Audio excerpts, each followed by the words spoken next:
जुमलेबाजी शुरू कर दी है। 1 लाख करोड़ निराधार हवाई जुमला है। भारतीय जनता पार्टी की दिल्ली सरकार के पास 1 लाख करोड़ की आय ना है ना हो सकती है। इस 1 लाख करोड़ के आंकड़ों को मैं थोड़ा सा ब्रेक डाउन करूंगी। 1 लाख करोड़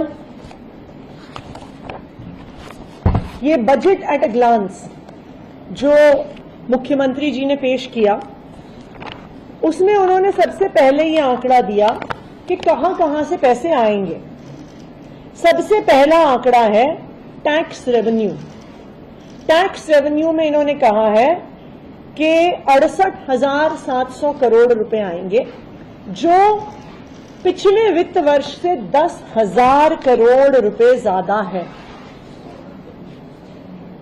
बजट के पिछले दिन जब इकोनॉमिक सर्वे दिल्ली विधानसभा में पेश नहीं हुआ था, तो हम सबके मन में सवाल उठ रहा था कि इकोनॉमिक सर्वे तो एक टेक्निकल डॉक्यूमेंट होता है, उसमें ऐसा क्या था कि भारतीय जनता पार्टी ने हमारे देश की 70 साल पुरानी पार्लियामेंट्री परंपरा तोड़ दी, संसदीय परंपरा तोड़ दी और इकोनॉमिक सर्वे नहीं प्रेजेंट किया।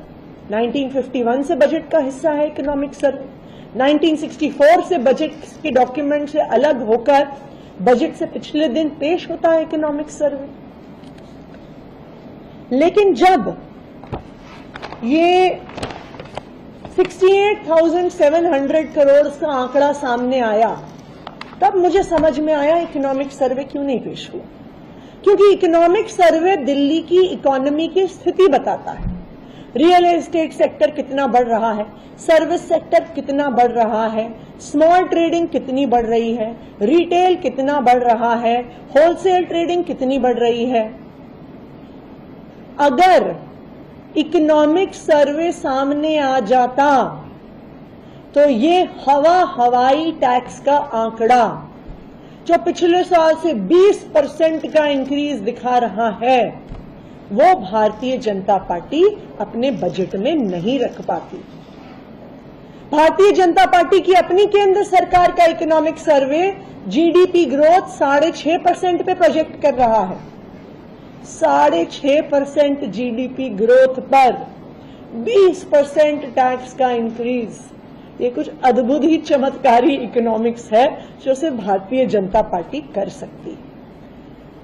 जो आंकड़ा एस्टिमेटेड टैक्स रेवेन्यू का भारतीय जनता पार्टी ने रखा है, ये बिल्कुल फर्जीवाड़ा है, निराधार है, और इसी की वजह से कल बजट से पिछले दिन इकोनॉमिक सर्वे को सदन पटल पर नहीं रखा गया।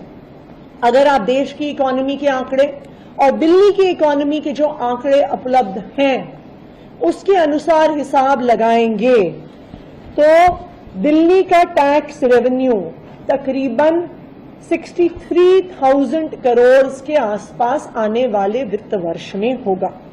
यानी भाजपा की सरकार से एस्टिमेटेड 5,000 करोड़ कम, तो 1 लाख करोड़ का बजट आ गया 95,000 करोड़। दूसरा, ऐसा कहा गया इस बजट में कि 15,000 crore loans against small savings, 15,000 crore का लोन दिल्ली सरकार लेगी। दिल्ली सरकार बाकी राज्य सरकारों की तरह नहीं है कि वो बैंक से, मार्केट से लोन ले सकती है। इसलिए लोन दिल्ली सरकार सिर्फ नेशनल स्मॉल सेविंग फंड से ले सकती है। नेशनल स्मॉल सेविंग फंड का ये नियम है कि दिल्ली के लोगों ने जितना पैसा जमा किया है स्मॉल सेविंग्स में, पोस्ट ऑफिस में, पीपीएफ में, महिला सम्मान की एक स्मॉल सेविंग स्कीम है केंद्र सरकार की, जितना पैसा जमा हुआ है उसका 100% या 50% दिल्ली सरकार लोन के तौर पे ले सकती है।